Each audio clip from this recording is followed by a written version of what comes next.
দর্শক আপনারা দেখতে পাচ্ছেন জি সিলেট ৩ আসনের মাননীয় সংসদ সদস্য আলহাজ মাহমুদুজ্জামান এমপি মহোদয় দক্ষিণ সুরমা উপজেলায় ধান কেটে উদ্বোধন করছেন।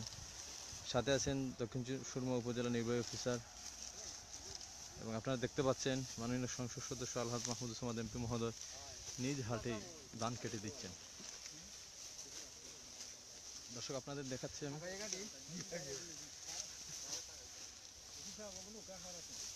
আপনারা দেখতে পাচ্ছেন মাননীয় সংসদ সদস্য ধান কাটছেন।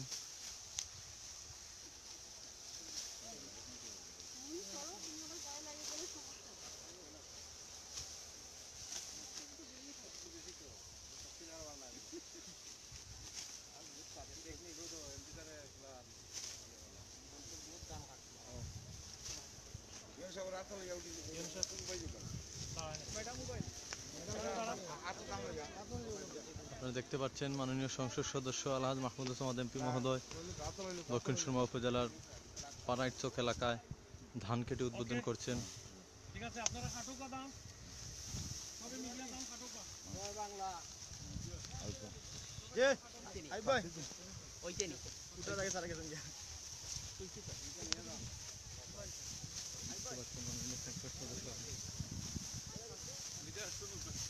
আপনার কাছে একটু জানতে চাচ্ছি আর কি ধান কাটা সম্বন্ধে। আমার কাছে জি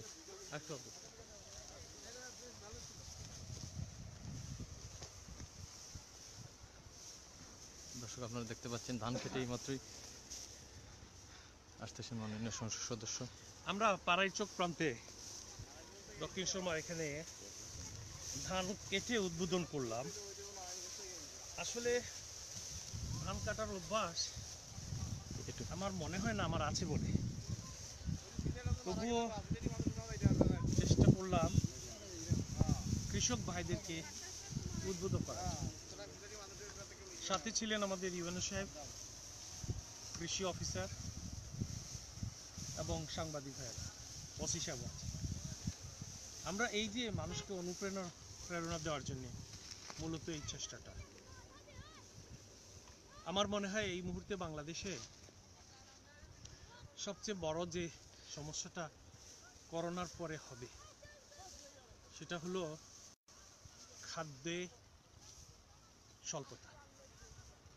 বাংলাদেশে ৮ লক্ষর উপরে মেট্রিক টন খাদ্যশস্য লাগে।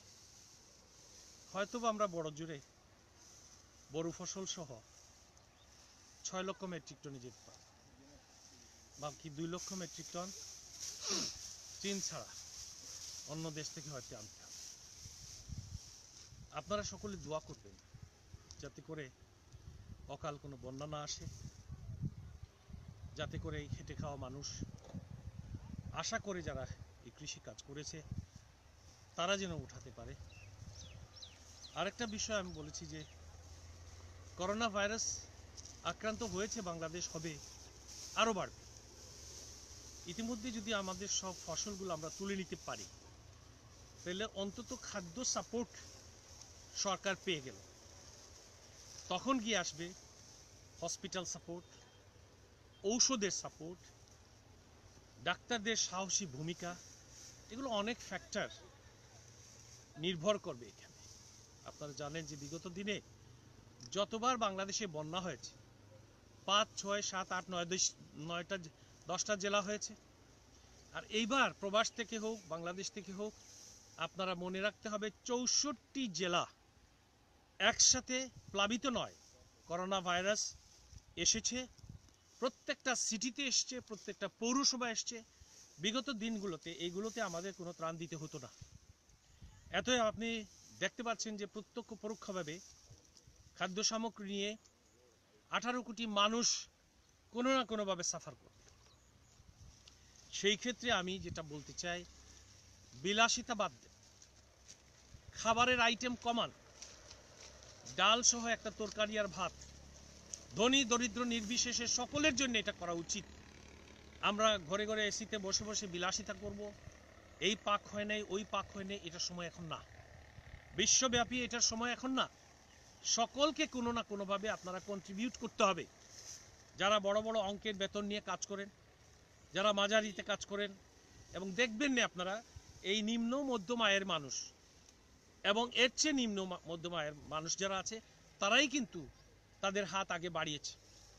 সরকারের সকলটি প্রতিষ্ঠান তাদের 1 মাসের না হয় 1 দিনের না হয় 10 দিনের কোনো না কোনোভাবে তারা কন্ট্রিবিউট করে যাচ্ছে। সেইখানে আমার প্রশ্ন আপনাদের বিবেকের কাছে, আপনি কি করেছেন? আপনার স্ত্রী কি করেছে?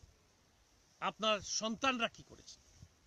আল্লাহ হয়তো আমাদেরকে দানশীল বানানোর জন্য এই করোনা ভাইরাসের একটা অংশ, লাখো অংশের মধ্যে তো এইটাও তো একটা আসবে। পরিবারে কত যন্ত্রণা সব পরিবারে। এখন করোনা ভাইরাসের কারণে হোম কোয়ারেন্টাইনে থেকে সবাই কিন্তু মিলেমিশে একাকার হচ্ছেন। অনেক জায়গায় অনেক খারাপও হচ্ছে, বিচ্ছেদ হচ্ছে, এগুলো বিষয় না। বিষয় হলো আল্লাহকে চেনা।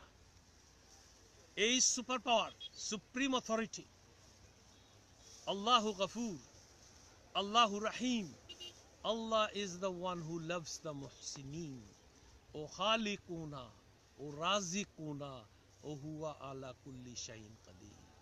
আপনাদের সকলকে ধন্যবাদ। আল্লাহ। ধন্যবাদ মাননীয় সংসদ মহোদয়।